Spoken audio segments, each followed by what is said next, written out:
Muy buenos días a toda la República Dominicana. Un saludo especial para las personas que nos sintonizan a esta hora de la mañana a través de Color Visión y nuestro canal de YouTube Espejo 360. Doctor, buenos días. Buenos días, hermano. ¿Cómo se siente? Muy bien, doctor. Ha sido una semana muy trágica para la claro República Dominicana. Hemos sufrido una de las peores tragedias de este siglo, ¿verdad? Sí, señor. Uno comienza a revisar y esta ha sido una de las peores tragedias por la cantidad de muertos, de heridos, del trauma que ha representado, la cantidad de personas y los diferentes estratos sociales de las personas que estaban ahí al momento de la tragedia de Yexé. Hay que destacar también ese gran esfuerzo de las autoridades, sobre todo de la gente que trabaja en los organismos de socorro. Claro. Esos son héroes anónimos, esos son gente que hacen un trabajo, tienen una entrega, un compromiso con el país que hay que destacarlo. El nivel de compromiso de esa gente con los demás, ¿verdad? No todo el mundo hace lo que uno ve que hacen y están dispuestos a hacer los socorristas de la defensa civil, del Centro de Operaciones de Emergencia, los organismos de socorro de República Dominicana. Es una verdadera vocación. Vamos a la semana 360 y regresamos en unos minutos. ¿Qué tal, amigos? Bienvenidos a este resumen informativo Semana 360. El director del Centro de Operaciones de Emergencia, general Juan Manuel Méndez, confirmó que el colapso del techo de la discoteca Jet Set ha dejado un saldo de 221 personas fallecidas hasta el momento, en lo que calificó como la tarea más difícil de sus 20 años al frente del organismo. Desafortunadamente, un saldo de 221 personas tenemos hasta este momento. Hicimos todo el levantamiento. Esto realmente afecta a la familia dominicana. Afecta directamente a esas familias que perdieron sus parientes acá, expresó Méndez, al tiempo que ofreció disculpas por la impotencia que enfrentaron ante los reclamos de los familiares. Tras la conclusión de los trabajos de búsqueda y recuperación de víctimas en la discoteca Jet Set, la Presidencia de la República anunció la conformación de un equipo técnico para determinar las causas del colapso del techo que dejó 221 personas fallecidas. El anuncio fue realizado por el vocero presidencial Homero Figueroa, quien leyó un comunicado oficial en el que se detalló que el estudio será coordinado por la Oficina Nacional de Evaluación Sísmica de Infraestructura y Edificaciones y contará con la participación de expertos nacionales e internacionales. Cantando desde el dolor y con la firme convicción de que el padre, el merenguero Ruby Pérez, la acompañaba en los acordes desde el cielo, la hija del querido artista dominicano Solinka Pérez honró su memoria, haciendo lo que mejor él sabía hacer. El presidente de la República, Luis Abinader, la primera dama Raquel Arbaje, sus familiares, compañeros de profesión y seguidores se reunieron el pasado jueves para despedirlo en el Teatro Nacional, en lugar donde hace menos de un mes recibió un reconocimiento durante los Premios Soberano y en el que también hizo gala de su potente voz. El presidente Luis Abinader, mediante el decreto 195-25, extendió 3 días más de duelo oficial por la tragedia en la discoteca Jet Set en el Distrito Nacional. El artículo del referido decreto establece que se extiende el duelo declarado mediante el decreto número 194-25 del 8 de abril de 2025 y en consecuencia se declararon de duelo oficial los días 11, 12 y 13 de abril de 2025. La Superintendencia de Pensiones CIPEN exhortó a los familiares de los ciudadanos fallecidos en la tragedia de la discoteca Jet Set a contactar al Departamento de Atención al Usuario de la institución para recibir orientación sobre el beneficio que pudiera acceder el Sistema Dominicano de Pensiones. A través de una nota de prensa, el organismo explicó que en el caso del fallecimiento de un afiliado cubierto por el Seguro de Discapacidad y Sobrevivencia, los beneficiarios o herederos de la ley, cónyuge o compañero de vida y los hijos en la edad reglamentada tendrán derecho a una pensión por sobrevivencia. Desde el inicio del año hasta la fecha, las autoridades estiman que los rebrotes de la peste porcina africana en la República Dominicana han afectado hasta 72 criadores de cerdo en traspatio en las provincias de Dajabón, La Vega, Duarte y Espaillat, según el director general de Ganadería Abel Madera. Entre las comunidades intervenidas se encuentran Guanábano en La Vega, Guanuma en Monte Plata y El Pino en Dajabón, entre otras. Frente al anuncio del presidente de Estados Unidos Donald Trump sobre la imposición inmediata de un arancel recíproco del 10% y una pausa de 90 días en su aplicación plena, el liderazgo empresarial dominicano se muestra cauteloso pero optimista ante la posibilidad de que la República Dominicana quede excluida, pese a que la medida ya ha sido aplicada a las exportaciones dominicanas desde el pasado 5 de abril. El primer tribunal colegiado del Distrito Judicial de La Vega dictó el pasado miércoles la extinción de la acción penal en el caso contra el empresario Miguel Arturo López Florencio, conocido como Mickey, y varios miembros de su familia acusados de lavado de activos proveniente del narcotráfico. La decisión fue cuestionada por la fiscal titular de La Vega, Aura Luz García, quien anunció que apelará tan pronto reciba el dispositivo del fallo. Consideró que no existe justificación para extinguir el proceso, ya que se trata de un caso complejo que requiere valorar sus particularidades y no limitarse a un simple cálculo del tiempo transcurrido. Y en el ámbito internacional, el Consejo Presidencial de Transición anunció el lunes pasado un paquete de medidas para hacer frente a la inseguridad en Haití, entre ellas la creación de una agencia de inteligencia y una red de acogida de infantes, al tiempo que mantuvo el estado de emergencia vigente en el país. Estamos tomando todas las medidas necesarias para reforzar las fuerzas del orden. Mantenemos el estado de emergencia a fin de que las fuerzas del orden tengan más libertad para hacer su trabajo, dijo el presidente de turno Fritz Alphonse Jem en los actos de conmemoración de 222 aniversario de la muerte de Toussaint Louverture, uno de los héroes de la batalla por la independencia de Haití. Hasta aquí el resumen informativo Semana 360, informó Joaquín Caraballo.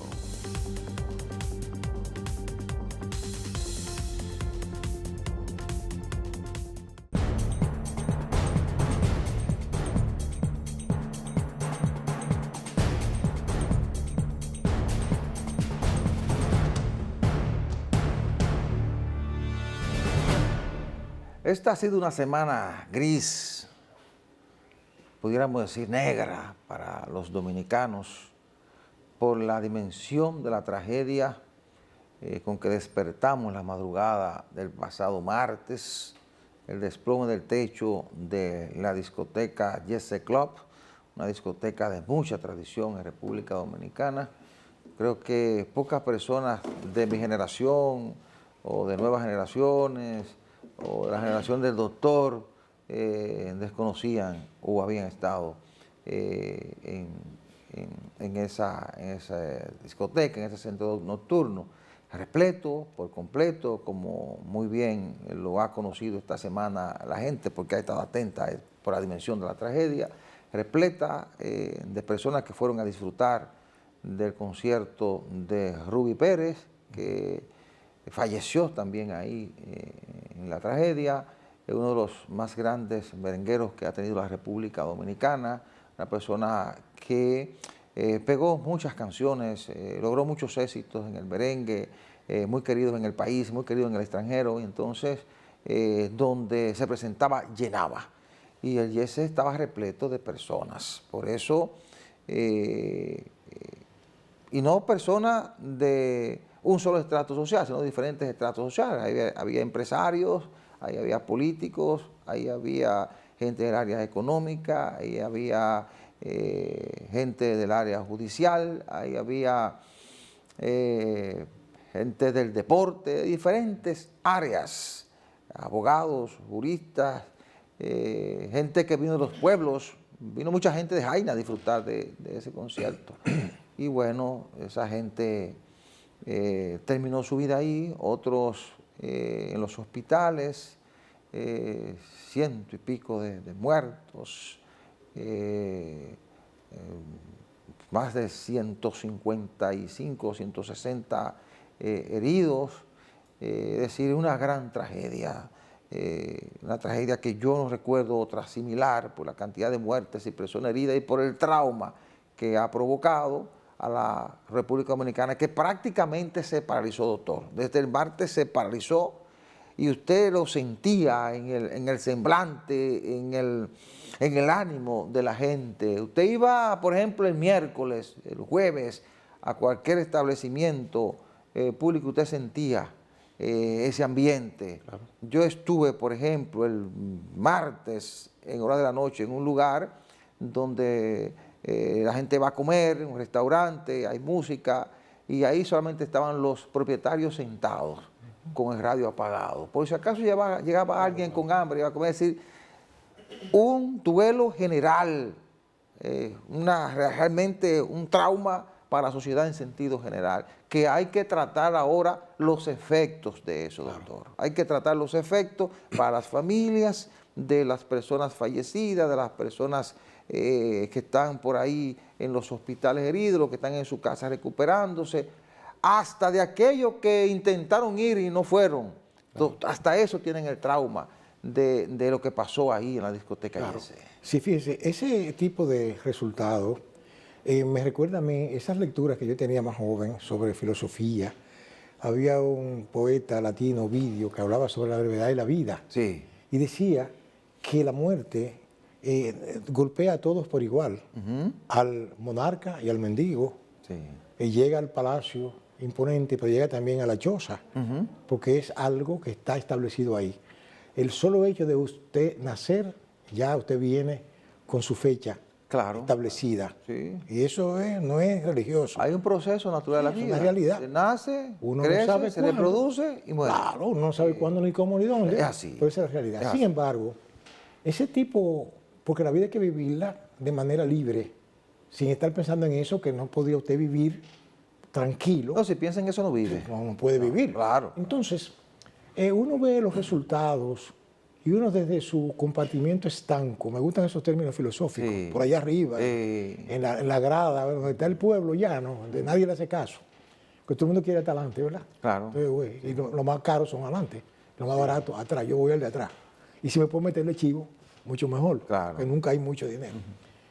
Ese tipo de eventos nos debe llevar a reflexiones, y una de ellas es la siguiente. Yo me pregunto, y siempre me he preguntado, yo he visto, por ejemplo, cómo nuestra ciudad, nuestro país ha crecido, que en sitios, en campos, que lo que había era plátano y tilapia y yautía, usted ve edificios de 8 plantas, 6 plantas, claro, y eso es progreso. Claro. Pero yo me pregunto... Un crecimiento extraordinario. Exactamente. Yo me pregunto, pero cuando yo veo esas torres, sin que esto sea nada malediciente, sino una reflexión, veo esas torres que compiten por la más alta, 40 pisos, 50 pisos, 30 pisos. Yo me pregunto, ¿pero estamos nosotros preparados para ciertos eventos que pueden ocurrir en cualquier momento? Por ejemplo, un gran incendio. Usted dirá, no tienen, ¿qué le digo de esto, lo otro? No, no es eso. Es que precisamente las desgracias suceden cuando se descuida las advertencias. Sí. ¿Y por qué digo eso? Precisamente porque, yendo al punto donde sucedió la tragedia, he escuchado y he hablado con personas mías muy cercanas que están en diferentes disciplinas. Tengo familiares muy cercanos, entre ellos un ingeniero estructuralista, que yo le pregunté, sobrino, explíqueme, ¿cómo es eso? Y dice, mire, eso es muy sencillo. Eso tiene una capacidad de resistencia. Ellos le llaman resistencia de materiales. Ese es el término que yo uso. Claro, claro. Entonces, usted tiene una carga y eso se calcula, unos números que yo no entiendo. Así que lo hacen. Eso es chino para mí. Sí, cálculo. Entonces, sí, ellos saben lo que tienen que hacer. Entonces, hay una serie de factores que llevan a que esas tragedias pueden evitarse. ¿Por qué? Porque, por ejemplo, ese edificio, según estaban ellos comentando entre ellos, no estaba apto para la carga que estaba sosteniendo en el techo. Porque ese techo, o sea, la carga sobrepasó hace tiempo la capacidad, diríamos, establecida. No se hizo una auditoría de resistencia ahí, como dicen ellos, son términos que él me explicó. Entonces, habían recomendado haber demolido eso ahí porque hubo un incendio en el 2023. ¿Y qué tiene que ver, sobrino? Si un incendio no afecta el corriente, sí, lo afecta, lo debilita. Sobre todo las varillas. Claro, lo debilita, entonces ya no va a resistir. Sí. Además, el paso del tiempo, yo recuerdo que ahí donde estaba, porque ya no existe prácticamente, había un cine, Portal, y yo llegué a ir a ese cine unas cuantas veces, que era propietario de un famoso, ya fallecido, cineasta. Entonces, ¿qué pasa? Que eso era una sala de cine. Dígame usted, ¿qué peso soporta una sala de cine? Si en esa época ni siquiera era con abanico que uno iba a los cines, no había aire acondicionado, era muy poco lo que tenía aire acondicionado aquí. Claro. Entonces, uno va yendo al presente y las cosas van cambiando, se van modernizando. Es un sitio que producía mucho dinero, porque no es una cosa barata tampoco para todo el mundo. No, claro, y por la cantidad de gente que iba y el tipo de gente. Entonces, nosotros tenemos aquí algo que nosotros descuidamos mucho, la seguridad de las personas. Donde se aglomeran muchas personas, ahí debe tener la autoridad el ojo avisor. Sí, lo que pasa es que este tipo de cosas uno comienza a analizarlas cuando pasa la tragedia en este país. Yo digo que aquí, por ejemplo, nosotros somos todólogos los dominicanos, y nosotros decimos, vamos a hacer una cuestión de que 5 plantas y no le preguntamos a nadie. Entonces, cuando va el inspector... Un error. Pues yo estoy hablando de lo que yo he vivido, cuando va el inspector, mire, ¿y esto aquí dónde está el permiso? No, ¿y qué es lo que es? No, pero entonces, ya tú sabes, y ya, y se quedó así. Sí. Y viene la tragedia. O sea que yo espero que esto nos lleve, ante todo, las personas que toman decisiones en este país, a cumplir con sus responsabilidades. Aquí hay organismos que están para eso, para supervisar. Exacto. ¿Comprende? Mire, nosotros hemos tenido tragedias fuertes, por ejemplo, en los últimos 3 años, para no irnos muy atrás. Exactamente. Para no irnos a 2005, a principios del presente siglo. Nosotros vivimos la tragedia en el 2022 de noviembre 4. Las inundaciones esas, recuerde, que provocaron 36 muertes, se cayó una pared, incluso ahí en el túnel de la 27 con Máximo Gómez. Sí. Una tragedia terrible porque nunca habíamos tenido una caída de lluvia tan concentrada. Creo que fueron 431 milímetros en 24 horas. Sí. Y luego tuvimos otro evento, creo que el 18 de noviembre del año siguiente. Ahí murieron 9. Sí. 9 personas murieron y daño a la propiedad extraordinarias. Pero en ese mismo año, en el 23, fue la explosión de San Cristóbal, donde murieron 42 personas, 30 de ellos identificados y 12 que están todavía desaparecidos. Sí. Incluso sus familiares pidieron que lo declararan como fallecidos para ellos poder hacer el duelo. Legalmente, pero hay un proceso legal que se sigue en el República Dominicana. Y ahora tenemos esta tragedia que nos toca, que ha sido terrible. Si lo vamos más atrás, quizás la tragedia donde mayor cantidad de personas han fallecido fue la de la cárcel, el incendio de la cárcel de Higüey, en la provincia de Altagracia, en el 2007, creo que fue, donde fallecieron 137 personas. Esta ha sido una tragedia mayor todavía. Sí. Bueno, y esta tiene la particularidad de que aquí fallecieron y fueron afectadas personas de la clase alta, de la clase media, de la clase baja, y usted tiene ahí empresarios que fallecieron. Falleció el presidente de la AFP Popular ahí, Eduardo Grullón. Falleció una de las hijas, de los hijos del señor Alejandro Grullón, hija de Melba Grullón, que estaba casada con un hijo de Eduardo Estrella, que también, hijo de un ministro de la República, que también falleció ahí. Pero ahí falleció médico, ahí falleció el encargado del área estructural de la alcaldía de Santo Domingo. Y una figura popular emblemática que es el cantante. Murió el cantante Rubí Pérez. Sí. Y entonces ahí fallecieron 2 peloteros, 2 ex peloteros de Grandes Ligas, Octavio Dotel. Falleció otro pelotero que jugó en varios equipos de Grandes Ligas y jugó mucho tiempo en Japón.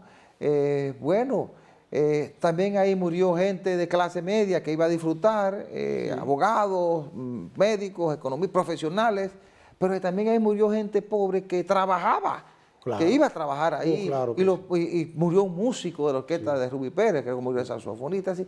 Es una tragedia terrible que toca murió una gobernadora, la de Montecristi, hermana de un ex pelotero de Grandes Ligas, Nelcy Nelcy Cruz, hermana de Nelson Cruz.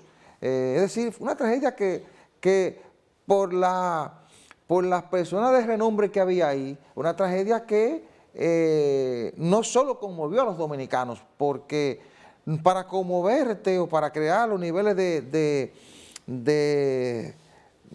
emoción, de tristeza que provoca esto, no es necesario que tú seas una persona reconocida. Sí. Tú puedes ver a un pariente tuyo, puede ser una persona cercana, no importa que tenga dinero o no, tú lo lamentas ahora y lo sientes. Pero cuando tienes personas de renombre, eso va más allá incluso de las fronteras nacionales. Por eso la prensa internacional se hizo eco en el mundo entero de lo que pasó en República Dominicana. Precisamente, y esta es una breve opinión, eso destapa todas las falencias que tenemos en este sistema, porque esas cosas pudieran haberse previsto. No se puede impedir un evento, un terremoto, un ciclón, lo que fuera, pero ese tipo de cosas que pasó ahí era previsible, bueno, por las razones que han explicado los técnicos. Sí, pero hay que esperar, más adelante. Todavía estamos en el fervor de la situación de la tragedia. Perfecto. Hay que esperar para los análisis de lugar que tienen que hacerse cada vez que ocurren eventos como estos. Y regularmente yo digo, uno piensa en este tipo de cosas cuando ocurre la tragedia. Uno lo que debería hacer es tratar de, como usted dice, de que las cosas se hagan, las investigaciones, los estudios antes de, uno yendo más allá de lo que ha ocurrido, pero yo creo que hay que esperar ahora que los expertos hagan los análisis del lugar. Vamos a hacer la pausa, regresamos en unos minutos.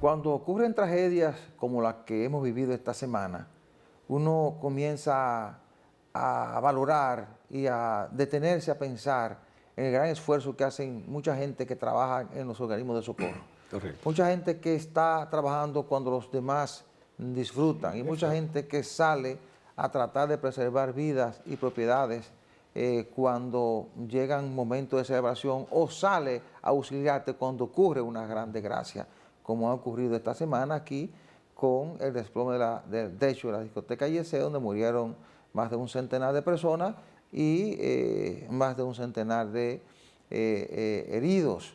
Entonces, uno observar a las personas que trabajan en el 911, los que van al terreno a auxiliar a la gente, los que te montan y te auxilian desde la ambulancia y tratan de que tú llegues con vida hasta el hospital o la clínica para que ahí se te pueda realmente dar las atenciones que te permitan salvar tu vida. Eso realmente debe movernos a la reflexión. Pero además, esa gente, esos socorristas que están ahí moviendo escombros, que están tratando de ver de qué manera salvan a la mayor cantidad posible de personas, pero los que están dirigiendo esos operativos, las propias policías, las Fuerzas Armadas, las autoridades en sentido general de salud pública, las autoridades de salud pública, los psicólogos, los médicos, el presidente de la República.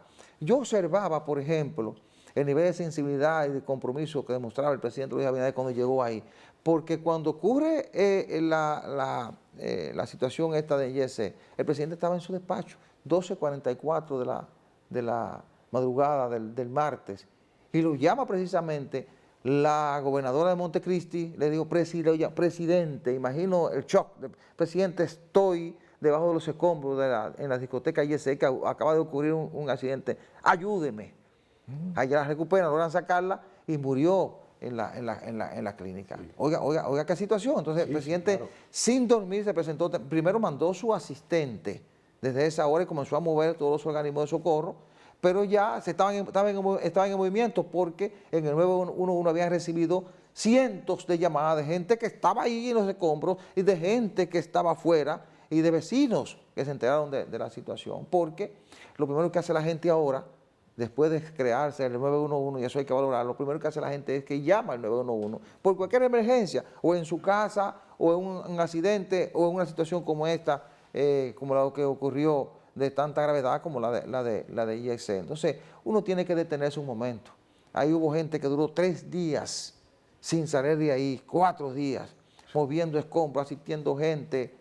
Óigame, cuando yo veía, por ejemplo, el rostro del general Juan Manuel Méndez, de caramba, qué injustos somos a veces cuando nosotros criticamos sin ninguna justificación a esta gente, que hace un esfuerzo día a día por salvar gente, por salvar vidas, por salvar propiedades. Eso hay que valorarlo, doctor. Claro que sí. Mire, eso precisamente justifica la crítica que uno le ha hecho al descuido que ha habido aquí con el 911 o 911, como le llaman, porque ese es un organismo fundamental en la seguridad de la gente. Entonces, aquí ya estaba eso tan deteriorado que ni siquiera tenían ambulancia, casi. Es decir, había un lío que se alquilaban, que no. Lo importante es que los recursos que se invierten ahí no son gastos, son inversión en seguridad. Claro. ¿Usted comprende? Entonces, las personas que dedican su tiempo a eso, porque hay otras actividades más lucrativas que no tienen riesgos. ¿Usted comprende? Son personas que tienen que abandonar su familia. Yo recuerdo que, a mí no me gusta mencionar mucho lo de las personas, pero el hecho sí. Del hecho, por ejemplo, yo creo que él inclusive en una ocasión tuvo que dejar algo y atender algo familiar. Tuvo que dejar un concierto. Entonces le cogieron. Tuvo que dejar un concierto en el Teatro Nacional. A criticarlo, señor, pero es un ser humano igual que usted y que yo. No, en una ocasión él fue momentáneamente a la boda de un hijo, de una hija. Porque entonces, lo criticaron, cuando él se mete en la boca... el cumpleaños, perdón. Claro, cuando se mete en la boca del lobo a resolverle el problema a la gente que está desvalida. Entonces, ¿usted entiende? Lo que quiero decir con esto es que tenemos que ser justos, lo primero, si queremos ser felices, como decía el padre de la patria. Es así. Yo creo que hay que valorar el esfuerzo que hacen claro que sí. todos los que pertenecen a organismos de socorro en la República Dominicana.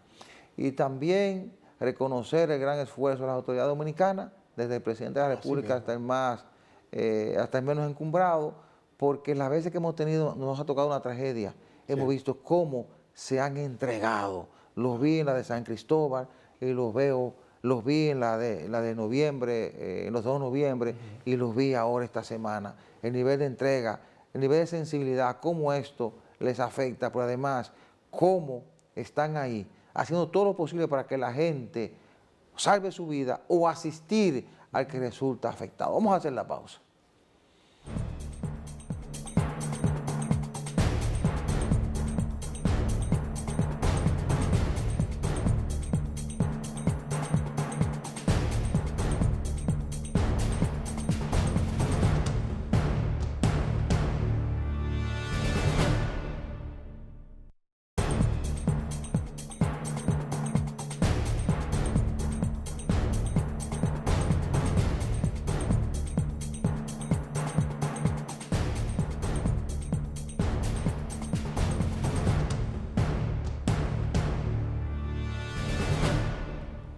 En los últimos años, nosotros hemos tratado de manera insistente el tema de la inmigración haitiana en la República Dominicana.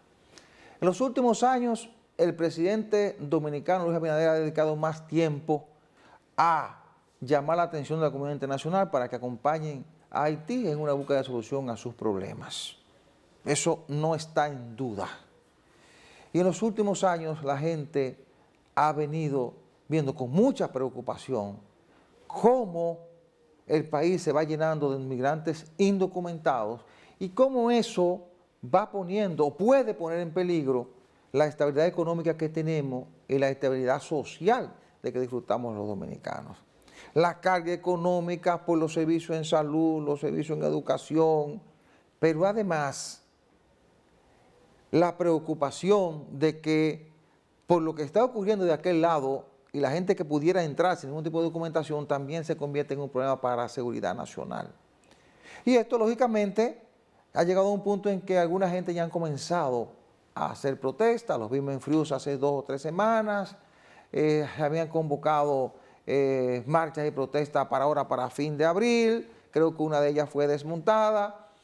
Pero hay que recordar que en el año 2022 previo a la campaña electoral para las elecciones de 2024, por la situación que se daba en Haití, la crisis que se generó cuando se comenzó a construir el canal para desviar las aguas del río Masacre, el presidente de la República, dada la complicación y la complejidad que estaba cogiendo el tema de la inmigración haitiana y las medidas que estaban tomando los haitianos, el presidente convocó al liderazgo político para trazar una estrategia, elaborar un plan, promover a nivel internacional la situación que se estaba dando o salir a explicarle al mundo la situación que se estaba dando y lo que se le estaba provocando a la República Dominicana. Pero, ¿qué ocurre? A esa convocatoria acudieron los partidos minoritarios y los aliados del gobierno. No acudió ni el PLD ni acudió Fuerza del Pueblo, que son los dos principales partidos de oposición. Los que acudieron elaboraron un proyecto y hay unos conceptos generales en ese proyecto de lo que ellos entienden que se debe hacer para tratar de revertir la situación que estamos viviendo. Y esta semana entonces el presidente anunció 15 medidas. 15 medidas con las que entiende el gobierno que se puede cambiar la situación. Esas medidas incluyen, por ejemplo, una modificación de la ley de tráfico de inmigrantes y trata de personas, con un reforzamiento de las penas, que incluso esta ley actual establece pena máxima de 10 años. Esta establece pena entre 12 y 20 años y si hay asuntos agravantes que muera alguna persona víctima de trata, eso puede llegar hasta 40 años de prisión para las personas involucradas. Pero también entre esas medidas se incluye reforzar la frontera, crear condiciones para sancionar la corrupción de militares en la frontera, pero también incluye un protocolo para cobrar en los hospitales a los inmigrantes que estén indocumentados en República Dominicana, pedirles documentos. Si no tienen documentos, bueno, cuando ya se recupere, entonces enviarlo a su país. Va a haber un representante migratorio en los hospitales para supervisar eso, un reforzamiento de la presencia de migración en las provincias.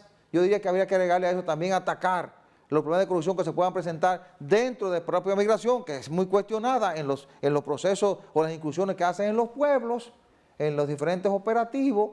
Bueno, y también está sancionar a empresarios que contraten inmigrantes indocumentados y a personas que alquilen o vendan vivienda a inmigrantes indocumentados. Es decir, hay todo un paquete que parece ser una vía para nosotros tratar de ir revirtiendo y solucionando la problemática que tenemos en estos momentos en República Dominicana. Mire, esas medidas anunciadas tienen muy buenas intenciones, pero yo soy muy realista y no es que yo soy una persona negativa, pero observo lo que hemos vivido, lo que somos y lo que estamos siendo en este momento, me hago entender. Aquí hay unos intereses tan poderosos que están ligados precisamente a la misma estructura del Estado que se benefician de eso. Por ejemplo, se habla de contratación de mano de obra. Bueno, va a tener que empezar entonces aplicándose a los poderosos que tienen miles y miles de indocumentados trabajando en sus negocios, en sus fincas, en todo. Vamos a no entrar en detalle. Para que funcione será lo primero que tendrán que hacer. Oiga lo que le estoy hablando. ¿Para qué funcione? Eso, por un lado. Rediseñar la estructura migratoria de este país, que está llena de gente que no cree en la República Dominicana. Ahí hay gente. Estoy de acuerdo. Ahí hay un dichoso instituto de migración, qué sé yo, qué migración, qué sé yo, que no sé para qué es eso. Que eso tiene como algunos 4 años, 5 años creado, me parece así, o más, no sé. O antes de ahí, no sé. Pero eso no ha. Creo que oí decir por ahí que solamente ha emitido una resolución que no tiene que ver nada con la situación de migrantes aquí. Otra situación es las presiones que recibe el gobierno del exterior. Por ejemplo, la ONU está totalmente metida aquí presionando para que no se deporten, a tal punto que aquí hay líneas. Y la OEA también. Claro, línea bajada para que no se detenga, inclusive no se detenga. ¿Y se financian proyectos? Exacto. Entonces, sí, claro. Eso cogió cuerpo porque le convenía políticamente a todos, no nada más al que está, a los que estuvieron y posiblemente los que estarán. les beneficia eso, ese desorden, para que entonces la gente, pero por ejemplo la gente se abstuvo de votar más que lo que votaron. Ahora, Sí, ¿y qué significa eso? Pero oiga, doctor, todo eso que usted dice, eso es verdad. Sí. Pero oiga la peligrosidad del momento, que ya el ciudadano de a pie ha comenzado a decir, espérate, Ahí está. vamos a ver qué hacemos. Pero para ahí que voy. Ajá. Entonces, si no hay una señal de que se pueda desmoronar todo lo que tenemos aquí, porque usted puede tener una situación muy bonita ahora, muy estable, pero usted está dando cuenta que la base está siendo carcomida por la polilla. Pero qué bueno que Sí. qué bueno que usted cita eso, porque los que hoy están recibiendo muchos millones aprovechándose de eso, pero ven acá. tienen que entender que serían los más perjudicados mañana. Pero, Messier, Porque si el clima de estabilidad y de negocio que tenemos hoy Cierto. y de inversión que tenemos hoy se pierde, ¿quiénes son los más perjudicados? claro, pero ¿qué pasa? Que hay muchas personas que tienen negocios, y a mí no me gusta entrar en detalle porque yo no soy comerciante, Sí. ni estoy en competencia con nadie, yo que soy un ciudadano dominicano de a pie, que me duele mi país, nací en él, todos mis ancestros están enterrados aquí y yo espero también estarlo aquí, pero espero que mis descendientes, que los tengo, Sí. vivan aquí en su país en paz. ¿Usted comprende? Sí. No tenga que irse de aquí a un país donde le vayan a llamar extranjero, aquí no. Fíjese. Hay un problema y es el siguiente, eso se dejó coger demasiado cuerpo. Yo estoy de acuerdo con todas las medidas que se tomen y de hecho, las que se están tomando están muy bien en un sentido, pero habrá que ver si eso puede funcionar así. Por ejemplo, el asunto de los hospitales. Oiga, mi hermano, Es complicado, pero habrá que ver cómo se hace. bueno, pero que imagínate tú, por ejemplo, los señores de aquel lado, Ajá. hay una mafia envuelta en eso tan grande que se ha especializado en dar documentos. Aquí hay personas que le presentan a usted una cédula dominicana. Entonces, ¿qué capacidad tiene un centro hospitalario para detectar si ese documento es falso o verdadero? Bueno, No lo sabe. No lo Eso sabe. es un problema. Entonces habrá que buscar en Sí. investigaciones, cuando usted detecte esa mafia, Bueno. que usted le aplique una sanción que sea ejemplarizada. Pero para eso es que los políticos le dicen a la gente, yo voy a resolver, yo tengo la capacidad, yo. Entonces, cuando llegan ahí, como que le meten un aparato y le saca el asunto aquel. transforman. Sí, de la sustancia gris y le Sí. mete otra cosa. O sea que ojalá y que le funcione. Sí, y yo Ojalá. creo que sí, y debemos aspirar a que Ojalá. funcione porque por el camino que vamos, Bueno. si no aplicamos un régimen de consecuencias Sí. que frene lo que pasa en la frontera, Sí. pero además que mande una señal aquí a gente que se ha beneficiado por mucho tiempo de este desorden y comenzamos a aplicar un sistema que permita emplear y traer al país la gente que se necesitan por sectores, porque pudiéramos perfectamente decir, mira, necesitamos 100.000 personas para el sector de construcción o 200.000 para la agricultura, bueno, usted lo trae con documentos. Una capsulita, Sí, una sí, capsulita. pero hay que hacerlo. Una capsulita pequeña. Eh. Una pregunta nada más. Ajá. ¿Lo permitirá el poder fáctico?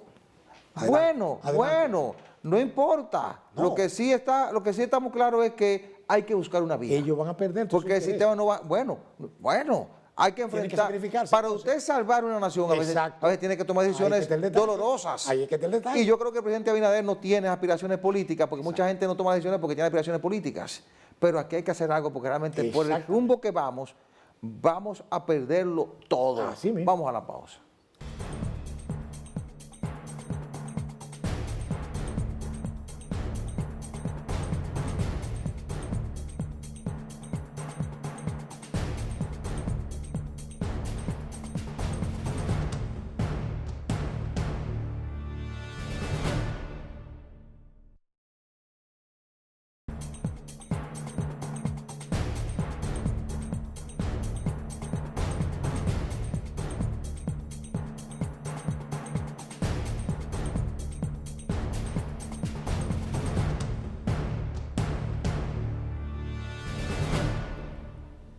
Lo que está sucediendo en la actualidad en Estados Unidos, a mí no me ha tomado de sorpresa, porque ya de hace tiempo yo he venido observando el curso de las cosas en ese país, ciertas agendas, un cambio increíble en la cultura norteamericana, ¿verdad? Con la imposición de ciertas cosas que no voy a mencionar aquí para no herir susceptibilidades, ¿verdad? Pero que no eran lo típico de una sociedad como la norteamericana, que uno la conoció como una sociedad, ¿verdad? Claro está que los gobiernos son diferentes a los pueblos. Claro. Una cosa son los gobiernos que pueden hacer diabluras, invasiones, cosas, y otras son los pueblos. Y no hay cosa más solidaria que un norteamericano del común, del que de a pie. Sí. ¿Verdad? Perfecto. Pero ¿qué pasa? Que ese caballero que ostenta la presidencia actual de Estados Unidos en un hito nunca visto para mí en la historia norteamericana, políticamente hablando, como es el caso de que él gana unas elecciones contra toda pronóstico, con todo el mundo en contra. Usted lo recuerda bien que nosotros estábamos en el aire cuando eso. Y aún así, yo te decía a usted, pero a mí me extraña que una persona con tanto rechazo, como se dice, esté tan cerca de la persona que era la favorita, que era la señora Hillary Clinton, como era, incluso con el gobierno a su favor, que era de Obama. ¿Estaban gobernados demócratas? Todo. Entonces, triunfa. Pierde todavía, yo le digo que para mí, a mí yo no me voy a sumar en la ola, de que no, que me hicieron fraude, no, yo no me voy a meter en eso, que eso es un asunto, ellos son blancos y se entienden, como decía mi mamá. Pero resulta que el tipo tiene la osadía, como yo le llamo política, de volver a aspirar, óigame, y vuelve y vence a una mujer que era una figura, primero hace retirarse al presidente que aspiraba, ¿verdad? Porque ella había declarado, ya estaba en eso, ya por sus condiciones físicas no podía. Entonces, a la señora la derrota también.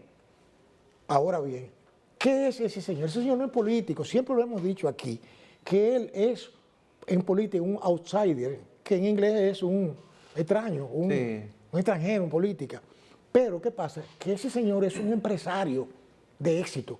Porque en ese tipo de sistema norteamericano, capitalismo, ahí hay de todo.